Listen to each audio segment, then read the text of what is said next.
Outer ring road మీద జరిగిన ప్రమాదంలో బీఆర్ఎస్ యువ ఎమ్మెల్యే లాస్య నందిత దుర్మరణం చెందిన సంగతి తెలిసిందే. శుక్రవారం తెల్లవారుజామున ఆమె ప్రయాణిస్తున్న కారు ఓవర్ స్పీడ్ తో ప్రయాణిస్తూ ముందు వెళ్తున్న గుర్తు తెలియని వాహనాన్ని ఢీకొట్టింది. అనంతరం రోడ్డు పక్కనున్న రైలింగ్ ను ఢీకొట్టింది. ఈ ఘటనలో కంటోన్మెంట్ ఎమ్మెల్యే అక్కడికక్కడే ప్రాణాలు కోల్పోయింది. బీఆర్ఎస్ ఎమ్మెల్యే మరణంతో ఔటర్ రింగ్ రోడ్డు అలైన్మెంట్ అంశం మరోసారి సోషల్ మీడియాలో చర్చకు వచ్చింది. రింగ్ రోడ్డును వంకర్లు తిప్పారని, అందుకే తరచుగా ప్రమాదాలు జరుగుతున్నాయని నెటిజన్లు ఆరోపిస్తున్నారు. వైఎస్ రాజశేఖర రెడ్డి సీఎం గా ఉన్న సమయంలో రింగ్ రోడ్డు నిర్మాణం మొదలైంది. అయితే తమ పార్టీ నేతలకు లబ్ధి చేకూర్చేందుకు తమ వారి భూములు రింగ్ రోడ్డులో పోకుండా ఉండటం కోసం ఓఆర్ఆర్ అలైన్మెంట్ ను వైఎస్ ప్రభుత్వం మార్చిందని నెటిజన్లు ఆరోపిస్తున్నారు. పటాన్చేరు ప్రాంతంలో ఓఆర్ఆర్ ఎంత వంకరగా ఉందో చూడన్నట్టు గూగుల్ మ్యాప్ స్క్రీన్ షాట్లను పోస్ట్ చేస్తున్నారు. వైఎస్ తిప్పిన మలుపులే ఓఆర్ఆర్ మీద చావులకు కారణమంటూ దివంగత నేతపై కొందరు అనుచిత వ్యాఖ్యలు చేస్తున్నారు. పెద్ద రైతులు, పలుకుబడి ఉన్న నేతలు, రియల్టర్లు తమ ప్రయోజనాల కోసం రింగ్ రోడ్డు అలైన్మెంట్ ను మార్పించారనే ఆరోపణలు ఉన్నాయి. అయితే రింగ్ రోడ్డు నిర్మాణంలో అనేక అవాంతరాలు తలెత్తాయి. భూసేకరణను నిలిపివేయాలని కోరుతూ భూమి యజమానులు కోర్టుకెక్కడంతో 115 సార్లు అలైన్మెంట్ మార్చాల్సి వచ్చింది.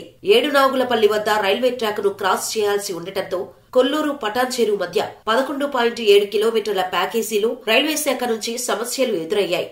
జంట జలాశయాలు ఉన్న దగ్గర 111 జీవో పరిధిలోకి వచ్చే ప్రాంతంలో ఔటర్ రింగ్ రోడ్డు నగరం లోపలికి చొచ్చుకొచ్చినట్టు ఉండగా, పటాన్చేరు దగ్గర మాత్రం నగరానికి దూరంగా ఉంటుంది.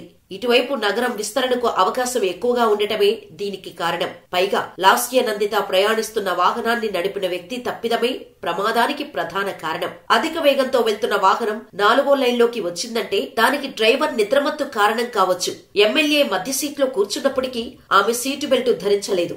ఇదే ఆమె మరణానికి ప్రధాన కారణమని పోస్టుమార్టం ప్రాథమిక రిపోర్టుల్లో వెల్లడైంది. కానీ ఈ విషయాలేవీ పట్టించుకోకుండా వైఎస్ హయాంలో అలైన్మెంట్లు మార్చటంతోనే ఓఆర్ఆర్ పై ప్రమాదాలు జరుగుతున్నాయని ఆరోపించటం అనేది కేవలం రాజకీయ దురుద్దేశంతోనే అనిపించక మానదు. తలకు బలమైన గాయాలు కావటం వల్లే అక్కడికక్కడే ఆమె చనిపోయారు. లాస్య నందిత శరీరంలోని ఎముకలు పూర్తిగా దెబ్బతిన్నాయి.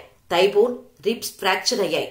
6 దంతాలు ఊడిపోయాయి. ఒక కాలు పూర్తిగా విరిగిపోయింది. మొత్తంగా సీటు బెల్ట్ పెట్టుకోకపోవడం వల్లే ఆమె మరణించారు అని పోస్టుమార్టం నివేదికలో నిపుణులు పేర్కొన్నారు. గాంధీ ఆసుపత్రిలో పోస్టుమార్టం ముగిసిన అనంతరం ఆమె మృతదేహాన్ని కుటుంబ సభ్యులకు అప్పగించారు. ఇదిలా ఉంటే లాస్య తప్ప ఆమె కుటుంబ సభ్యులు గురువారం రాత్రి సదాశివపేట కొనాపూర్లోని మిస్కిన్ బాబా దర్గాకు వచ్చారు. కాసేపటికే ఆకాష్ తో పాటు లాస్య కూడా దర్గాకి వచ్చారు. లాస్య కుటుంబమంతా రాత్రి 12:30 గంటలకు దర్గాలో పూజలు చేశారని అక్కడి నిర్వాహకులు చెబుతున్నారు. తిరిగి అర్ధరాత్రి 1 గంట ప్రాంతంలో హైదరాబాద్ కు లాస్య కుటుంబం పయనమైంది.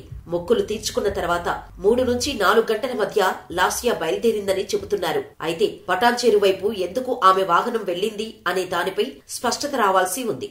లాస్య నందితను వెంటాడిన మృత్యువు సుల్తాన్పూర్ ఓఆర్ఆర్ వద్ద కంటోన్మెంట్ ఎమ్మెల్యే కారు ప్రమాదానికి గురైంది. ఘటనా స్థలాన్ని సంగారెడ్డి ఏఎస్పీ సంజీవరావు, ఆర్టీఏ రామారావు పరిశీలించారు. ఏఎస్పీ సంజీవరావు మీడియాతో మాట్లాడుతూ ఉదయం 5:30 గంటలకు ప్రమాదం జరిగినట్టు పోలీసులకు సమాచారం అందింది. కారు శకలాలు 100 మీటర్ల దూరంలో పడి ఉన్నాయి. అక్కడికక్కడే ఎమ్మెల్యే లాస్య నందిత మృతి చెందారు. మరో వ్యక్తి ఆకాష్ మియాపూర్లో ప్రైవేట్ ఆసుపత్రిలో చికిత్స పొందుతున్నాడు. ప్రమాదంపై పూర్తిస్థాయి విచారణ చేసి వివరాలు వెల్లడిస్తామని అన్నారాయన. పోతే లాస్య నందిత కంటోన్మెంట్ మాజీ ఎమ్మెల్యే సాయన్న కుమార్తె.